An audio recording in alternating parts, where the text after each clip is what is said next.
तो hello guys, welcome back to my YouTube channel. तो आज की हॉरर स्टोरी हमें भेजी है अश्विनी भाई ने, जो कि वाराणसी के रहने वाले हैं। तो आज की मैं स्टोरी आपको सुनाता हूँ। ये काफ़ी ज़्यादा एक हॉरर एक्सपीरियंस और काफ़ी कम लोगों के साथ ऐसा होता है। तो अगर आपके साथ भी ऐसा कोई एक हॉरर एक्सपीरियंस हुआ है जो आप चाहते हैं कि आप दर्शकों तक पहुँचा सके, तो आप मेरे वीडियो के नीचे जो कमेंट है उस पर आप कर सकते हैं।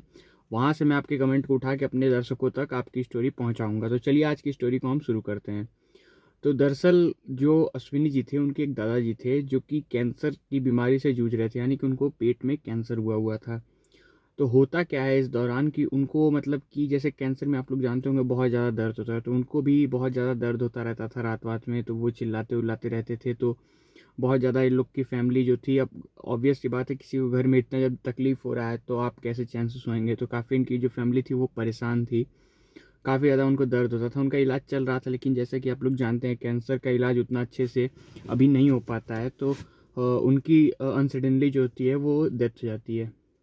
डेथ हो जाती है, उसके बाद से सब कुछ नॉर्मल रहता है, जैसा कि हिंदू रिलीजन में हम लोग फॉलो करते हैं। 13 डेज़ का आपका सारा प्रोसीजर जो रहता है कि कोई भी आदमी अगर मर जाता है या फिर डेथ हो जाती है तो उसको जो 13 डेज़ तक हम अपने हिंदू धर्म में उसके लिए सारे रीति रिवाज जो होते हैं उसको पालन करते हैं। तो ये बात है 10वां की। 10वां आप लोग जानते होंगे, हिंदू में जो 10वां दिन रहता है, जिस दिन आप लोग सर को मुंडवाते हैं और अपने जो पूर्वज रहते हैं उनको पिंडदान, ये सब 10वें दिन करते हैं। और उसके बाद से ही हम एक नॉर्मल लाइफ की तरफ बढ़ना शुरू करते हैं। मतलब किसी की अगर डेथ हो गई तो आप 10 दिन तक उसकी याद में उसके जो भी आप उनको पानी देते हैं, सब कुछ करते हैं, वो 10 दिन तक रहता है। लेकिन 10वें दिन जब उनका पूर्वजों को सब याद करके 10वें दिन के बाद आप नॉर्मल लाइफ की तरफ मूव करते हैं। तो ये बात है 10वां की। और ऐसा भी माना जाता है कि जैसे 10वां के बाद जो आत्मा रहती है, अगर वो डेथ की है तो जो आत्मा रहती है वो घर में आपके 10 दिन तक रहती है। 10वां के बाद वो आत्मा आपका घर छोड़ के चली जाती है, यानी फिर वो आपसे मिलने कांटेक्ट करने फिर कभी भी नहीं आ सकती। तो ये बात है 10वां की। 10वां की बात ये है कि 10वां की रात थी। अब जैसे जो जो लोग लाश को आग लगाते हैं, यानी कि जो लोग दगद देते हैं, उन लोगों के पास किसी न किसी को रहना ज़रूरी होता है, क्योंकि उनसे जो वो जो आत्माएँ रहती है वो उनसे कांटेक्ट करने का बार बार प्रयास करती रहती है, जो लोग आग दिए रहते हैं। तो ऐसे में जो सामने वाला आदमी रहता है वो कई बार डर जाता है। तो इसलिए जो दगद दिया रहता है उसको उसके पास किसी न किसी को रहना बहुत ज़रूरी होता है। तो अश्विनी भाई के पिताजी तो जो थे, और पिताजी की जो बहन थी यानी कि अश्विनी जी की बुआ, वो दोनों लोग रात में साथ में अलग अलग बेड पे, मतलब एक कमरे में सोया करती थी। जो क्योंकि जो दगद देता है उसके साथ कोई एकदम पास में नहीं रह सकता, उससे थोड़ा दूरी बना के रहना पड़ता है। तो उनकी बुआ जी और उनके पापा जी एक ही कमरे में दो अलग अलग बेड पे सोए थे। तो रात में होता क्या, अश्विनी के उस समय क्लास 10th 12th के बोर्ड के एग्ज़ाम आने वाले थे, तो वो अपना पढ़ाई के लिए रात में जागा करता था। तो इस दौरान होता ये है कि जब वो अपनी पढ़ाई कर रहा था तो रात में वो नोटिस करता है कि पापा उसे आके 2-3 बार आके देख रहे हैं कि वो पढ़ रहा है या फिर नहीं। तो वो उस समय पढ़ लिख रहा था, कोई बात नहीं होती है। सुबह हो जाती है। सुबह हो जाती है तो वो जब अपने ड्राइंग रूम में जाता है तो वहाँ पे देखता है कि जो परिवार का थोड़ा माहौल है वो डिस्कशन टाइप का हो रहा है, जैसे कि आप लोग अपने घर में देखते होंगे, सब डिस्कस कर रहा है बैठ के। तो इसे बहुत अजीब लगता है कि आखिरकार क्या डिस्कस कर रहा है। तो वहाँ पे तो उसको कोई बताता नहीं है। हाँ, अभी 12th में ही था, बच्चा ही था, तो उसे कोई बताता नहीं है कि असल में बात क्या है। तो वहाँ से वो बात आई गई हो जाती है, लेकिन उसके मन में एक चीज़ रह जाती है कि यार सुबह 5:30 6:30 लोग इतना क्या ही डिस्कस कर रहे थे जो इतनी सीरियस टोन में बात कर रहे थे। तो उस समय की बात तो वो नहीं करता है। अपने पापा से उसने पूछा भी, लेकिन उसके पापा ने उसे डांट दिया कि तुम अपनी पढ़ाई पे ध्यान दो, ये सब फैमिली की बातों पे ध्यान मत दो। तो उसके बाद क्या होता है कि वो अपनी बुआ से पूछता है कि बुआ आखिरकार हुआ क्या था कि लोग इतने ज़्यादा टेंशन में थे।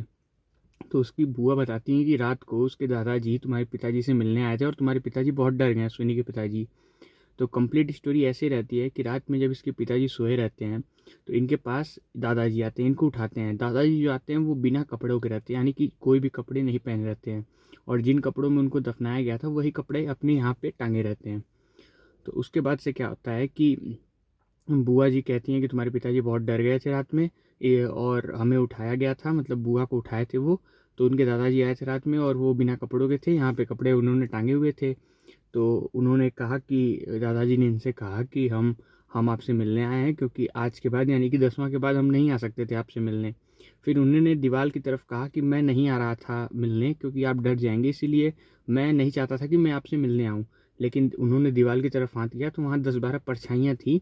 उनकी तरफ इशारा करते हुए उन्होंने कहा कि इन लोगों ने मुझे फोर्स किया, इसीलिए मैं आपसे मिलने आया। तो अब वो लोग जब पापा उनके पिताजी ने जब दीवार की तरफ देखा तो वहाँ पे 10-12 परछाइयाँ बनी हुई थी। अब मेरे पिताजी थोड़ा डर गए तो वो डर के बैठ गए।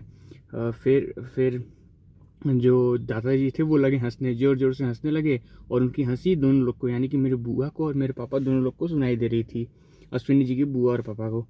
अब उसके बाद से क्या होता है कि मेरे पिताजी कहते हैं, मेरे दादाजी पिताजी से कहते हैं, अश्विनी जी ऐसा बताते हैं कि दादाजी बोलते हैं कि आप डर रहे हैं क्या मुझसे? तो अश्विनी जी बोलते हैं कि नहीं, अश्विनी जी के पिताजी बोलते हैं कि नहीं, आप तो मेरे दादा हैं, मैं आपसे क्यों डरूंगा। उसके बाद से जो उनके पिताजी रहते हैं अश्विनी जी के, वो कहते हैं कि लाइए आपका जो कपड़ा आपने यहाँ टांगा है वो मैं आपको पहना दूँ। तो जैसे ही वो कपड़ा उनको पहनाने जाते हैं, उनके जो दादाजी रहते हैं उनको यहाँ पे बाइट कर लेते हैं, पिताजी को, उनके जो दगद्दी हैं। अब बाइट करने के बाद ये और ज़्यादा डर जाते हैं और दादाजी हंसने लगते हैं और हंसते हंसते गायब हो जाते हैं।